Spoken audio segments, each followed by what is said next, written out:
At the beginning of the movie, we see two young people lying in their sleeping bags in an open area of the forest. They exchange nervous glances as a massive creature slowly surrounds them. It sniffs them and keeps getting closer, making the tension in the scene even more intense. Suddenly, the creature starts tearing into the girl's sleeping bag. Helpless and overwhelmed, she can't control herself anymore. She screams in terror and runs for her life. The creature lets out a horrifying growl. And right at that moment, the scene cuts. This story takes place 18 hours before an attack that occurred in Glacier National Park, Montana, USA. An elderly woman tries to warn a group of park rangers about a dangerous bear that lives in the area and poses a threat to visitors. She even shows one of the rangers a local newspaper article reporting an attack on a group of scouts by the same bear. However, the ranger doesn't take it seriously, saying that there hasn't been any major bear attack in this region for the past 50 years. Still, to calm the woman down, assures her that they'll look into the matter soon. A young female ranger ignores the old woman and walks into the ranger station, where a meeting is being held about multiple fires caused by a recent storm in the park. She asks her colleague what she missed in the meeting, and he jokes that he always wanted to be a firefighter when he was a kid. After the meeting ends, the group leader asks two friends, Al and Devo, to come with him. Captain Londa assigns Al to the Lake McDonald post. Al objects, saying he already spent the entire summer there, but the captain insists that's exactly why he needs him there again. With no other option, Al accepts the decision and leaves with Joan. It's explained that the ranger who usually oversees the Granite Park Trail has to be on the front line to fight the fires. So, his responsibility of guiding the trail group is reassigned. The female ranger says she has never guided that trail before, but with no alternative, the captain agrees that she will handle it and reminds her that the trail takes place at night. At the park shop, Julie and Paul talk about their plans to hike the Granite Park Trail over the upcoming weekend. Julie calls her mom and tells her she'll be going on the trail with her boyfriend, Roy. She jokes that her mom is overly protective and asks Paul if his parents are the same. The young man replies that his parents don't pay much attention and give him a lot of freedom. Julie's friend Mikkel comes into the store and begs her to go with her on the trail to Trout Lake because she has no interest in getting close to the guy their other friend is trying to set her up with. Julie says she already has plans for the weekend. Mikkel then tries to convince Paul to join her on the trail, but he says he's going with Julie and Roy. However, with Julie's encouragement, he agrees to change his plans. Mikkel tells him to meet her in an hour and rushes out. Julie jokingly says that maybe a romantic night at the campsite would be the perfect chance for Paul to confess his feelings to Mikkel. Then she lets him leave so he can meet the others. Joan leads the Granite Park Trail group. Along the way, she shares information and answers questions. A couple asks about the chalet on the trail, and Joan says she hasn't seen it personally, but it sounds like a major attraction. Meanwhile, Julie and Roy try to find a ride to reach the trail and eventually get one in a pickup truck. Roy takes pictures of the mountains and says his family asked for them since there isn't much to see in his hometown. Mikkel's group continues along the trail toward the Trout Lake campsite. Ramon teases Dennis by saying that bears and dogs are natural enemies. Paul tries to start a conversation with Mikkel, but Ramon interrupts by asking about her favorite type of music. Mikkel mentions a band, and Paul pretends to know it, but accidentally mistakes it for a song and embarrasses himself. Ramon then tries to act like a big fan of the band to impress Mikkel, but his exaggerated and awkward behavior backfires, and the group moves on. Once the awkward moment passes, Joan and her group reach the Granite Park Chalet. She explains that the chalet is a connection point for several trails and one of the park's main attractions. Inside the chalet, Julie and Roy ask about renting a room. Joan tells them that all the rooms are already booked, but they can stay on the floor with others. Roy refuses the offer, saying it's better to stay outside under the starry sky. Some tourists approach Joan with the same question about the rooms. She tells them to talk to the manager Tom, who is behind the chalet. Tom and his assistant are taking out the trash when the couple approaches him in a slightly unsettling manner. Shale questions the prices that have been set and turns to Tom for an answer.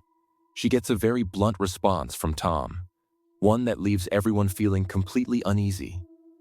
Meanwhile, Michelle's group arrives at the campsite and starts preparing to go fishing for dinner. Michelle suggests that she'll stay back and set up the camp while the others go fish. Paul and Raymond immediately volunteer to stay with her, but their reaction makes things a little awkward. Michelle declines their offer and decides to stay back with only the small dog Squad. Two brown bears approach the trash bags that were left behind by Tom, instantly grabbing everyone's attention like it's some kind of spectacle. While the visitors find it exciting, the locals believe it's foolish to underestimate the danger of having bears around. Back at the campsite, Michelle tries to play with Squad, but the little dog doesn't seem very interested. So, she takes off his leash and decides to play fetch. She throws a stick far away, but it takes a long time for Squad to return. Growing worried, Michelle starts calling out for him, fearing that a bear might have attacked him, just like the stories Raymond had told earlier. She hears a sound coming from the direction where she throws the stick and feels relieved when she sees the group returning from fishing. Paul is carrying Squad safely in his arms. Michelle teases the guys for not catching any fish, only Dennis managed to catch one. Now it's Raymond's responsibility to start the campfire. Robert and Janet follow Don, thinking he's leading them to a nearby cabin. But they're disappointed to find only a small shelter with barely any walls or proper protection. Janet asks Don what they would do if a bear showed up at the site, and he casually replies that they should just run and climb a tree. Robert tries to stay positive, pointing out some platform-like structures that could be used to climb onto the roof in an emergency. But Janet isn't convinced. She anxiously asks what would happen if they didn't have enough time to climb. Don replies that the only option left is to play dead. That makes the couple a little uneasy.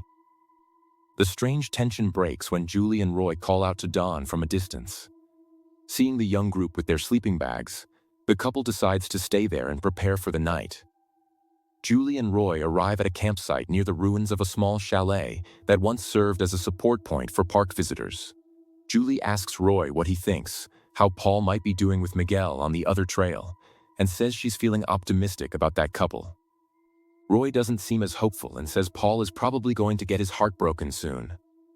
Roy recalls that summer is ending in just a few weeks, which means the couple will have to split up. Julie says she doesn't even want to think about it and jokingly suggests they should drop everything and become mountain people. Roy compliments Julie's beauty and says he wants to take her picture. Julie makes a funny face, and the two share a smile. Joan asks Tom about the garbage disposal, mentioning that it's attracting bears to the area. She asks if the ranger service is aware of it, but Tom cuts her off, surprised that they've hired a woman as a ranger. He takes her behind the chalet and shows her a small incinerator that isn't enough for the number of guests, saying he has no plans to replace it anytime soon. He also mentions that the ranger service already knows about the situation. Before Joan can respond, Tom heads back to the kitchen to prepare dinner. Meanwhile, Mira's group talks about haircuts, while Paul films them with his camcorder. The conversation takes a turn when Misha starts questioning Raymond's political views, asking why he supports sending soldiers into trenches for certain deaths. Sensing the tension, Dennis quickly steps in to stop the argument. Raymond grabs the camera and turns it toward Paul, about to tease him. But in the background, a massive brown bear suddenly appears, growling loudly. The group panics and runs to hide behind a large rock. The huge bear rummages through their belongings, tearing some of their clothes apart, eats the fish they had prepared, and then calmly disappears back into the forest. The group argues about whether it's safe to stay, but Raymond insists the bear is full now and won't come back. They light a fire and, still shaken, prepare to sleep. Back at the chalet, everyone is asleep peacefully, until their rest is shattered by desperate screams for help coming from the forest. Roy staggers in, his shoulder badly torn, struggling to stay on his feet, and calls out to Don for help. Don is horrified when he sees the condition his friend is in. Roy warns everyone that they were attacked by a bear and that they need to find Julie as quickly as possible. Shocked by what they saw, the couple suddenly wakes up and rushes to the roof for safety. Don does everything he can to keep his friend alive. Robert asks if they should climb up to the roof too, but Don refuses. He says if the bear comes back, he'll stay right here with Roy and tells them to call for help instead. Robert starts screaming loudly for help while Janet uses her flashlight to send out an SOS signal. Hearing the terrifying screams coming from the forest near the cabin, The family reaches out to other visitors for help. Meanwhile, on the chalet's porch, John, his family, and two locals are talking when they suddenly spot Janet's flashing light in the distance. Shouting out, John asks what's going on, and Robert warns them about the bear attack, urging them to bring weapons. This immediately throws everyone at the chalet into panic. Back at the campsite, Don tries to calm Roy down, but Roy can only think about saving Julie. Don asks him what exactly happened so they can find her more easily. The story then flashes back to the beginning. Roy wakes up to find Julie terrified, whispering for him to pretend to be dead because a massive brown bear is circling them. The fear intensifies when the bear rips open Roy's sleeping bag and bites into his shoulder. Roy struggles to endure the pain without making a sound. Moments later, the bear attacks Julie's bag and, with a powerful strike, breaks her leg. Julie lets out a horrifying scream filled with pain and desperation. That scream only makes the bear more aggressive, and it drags her into the forest as she continues crying out for help. Roy, barely able to stand, stumbles to his feet and looks at his injury. Back in the present, Roy begs everyone to find Julie. John and the others move along the trail in the direction of her screams. They carry a burning pot of fire with them, believing that fire is the only thing that can scare off a violent bear. Tom dismisses it as nonsense from people who don't understand the forest. The group reaches the site, and a visitor who happens to be a doctor gives Roy first aid. John asks Don what happened, and he explains about the bear attack and Julie going missing. She tries to call for help on the radio, and after some difficulty, she finally reaches her boss and reports the situation. Realizing how serious things are, the captain grows deeply concerned. The doctor lists the medical supplies needed to treat Roy, and the news of Julie's disappearance makes the captain even more worried. Hearing John's voice over the radio, Al steps forward to help, but the captain stops him, saying he needs to keep watch over the fire. Then, grabbing his gun, the captain heads out toward the others. The group wants to start searching for Julie, but Joan convinces them to first take care of Roy and wait for help. They lay Roy down on a door and carry him toward the chalet. Meanwhile, the captain tries to land the helicopter, but the darkness makes it difficult, so he asks Joan to light up a safe landing spot. At the chalet, the doctor and his nurse wife begin treating Roy. Joan stops two unarmed young men who are determined to go look for Julie, warning them that it's too dangerous. She promises that their chances of finding Julie will improve if they prepare a landing zone for the helicopter. Once the area is ready, the helicopter lands safely. The doctor explains that after stitching him up, Roy needs to be taken to the hospital, so he's loaded onto the helicopter. Joan and Captain Bunny then discuss a plan to search for Julie. Bunny suggests they stick together and not split up.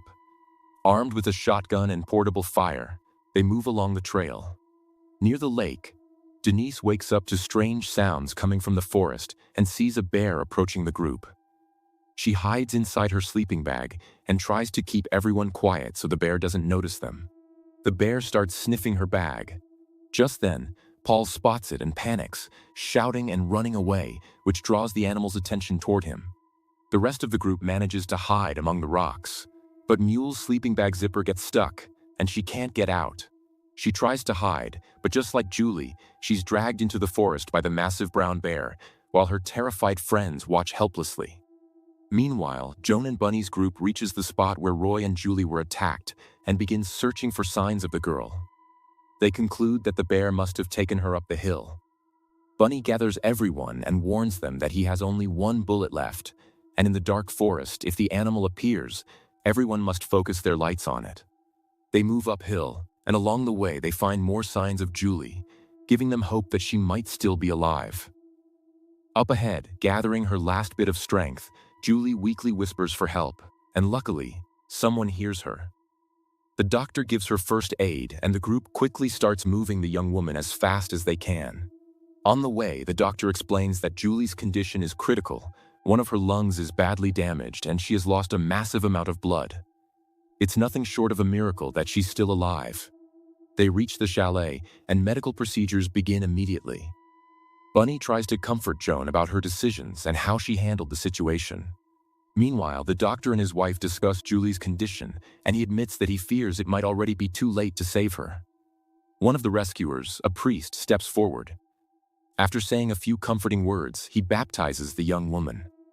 Tragically, Julie doesn't survive her injuries and takes her last breath right there on the chalet table, leaving everyone shattered. Bunny asks Joan if she'll be able to take the group back in the morning and believes that what happened was due to the Ranger Service's negligence, as they had started taking minor bear incidents lightly over the years. Later, Julie's body is taken away by a helicopter, with Bunny accompanying it. Back at the chalet, Joan informs everyone that they'll return home in the morning. Feeling guilty, Tom removes the menu item that mentioned bears. The next morning, Paul and Raymond search for signs of McKaylee but find nothing. The group then decides to seek help from the Ranger Service before continuing the search. The young people arrive at a cabin where Leonard Lunda is stationed and inform him about the attack and their missing friend. Leonard finds it hard to believe that two bear attacks could happen at the same time. Still, he notifies Bunny, and Paul sets out with Raymond to continue searching for McKaylee. He tells the boys about Julie's death, which deeply shakes Paul. Despite that, he decides to keep going. They head toward the lake in Lunda's pickup truck. Once there, they inform another ranger and begin searching the area, calling out McKaylee's name as they move toward the hills. At one point, Leonard finds a severed ear, possibly McKaylee's, but chooses not to tell the boys to avoid causing panic. As they move forward, they find the remains of his sleeping bag and, behind a tree, a spot completely soaked in blood. Suddenly, the group discovers McKaylee's brutally mutilated body. Paul and Raymond go into shock, completely shattered by the horrifying sight. Realizing the danger, Leonard immediately tells everyone to head back to the cabin. But the youngsters refuse, saying they can't just leave their friend like that. Sadly, there's nothing they can do to help her at that point. Back at the cabin, everyone tries to have breakfast, but the terrifying events of the previous night have taken away their appetite. Later, the group sets out on the trail that will lead them back home. John, Dawn, and the priest ask the group to move together for safety. While noticing a strange change in Tom's behavior, he has started burning all the trash and is even planning to install a large incinerator soon. As they continue along the trail, some visitors take the deaths of the young people lightly, which leads to an argument with Janet, who strongly defends them. Just then, a team of armed rangers passes by in the opposite direction. The doctor's daughter asks if they're there to ensure their safety on the way back, but someone reveals that they are actually going out to hunt bears. Eventually, the group reaches the bus and Joan says goodbye to everyone. The doctor thanks her for help and comforts her about Julie, saying that even in a fully equipped hospital, saving her would have been nearly impossible. Another ranger later tells Joan about the incident involving the man, and the two head toward Leonard's post. They discuss whether the two attacks in different parts of the park were caused by the same bear or by different ones. Joan also begins to question how much negligence from the Ranger Service may have contributed to these deaths. Based on real events, the film ends by revealing that post-mortem examinations of the bears after the night of the attacks confirmed their involvement. Following this, strict laws were enforced across several parks in the United States to prevent people from feeding bears. With this, the story ends here. Let me know your thoughts in the comments section. Also subscribe to this channel for more stories like this.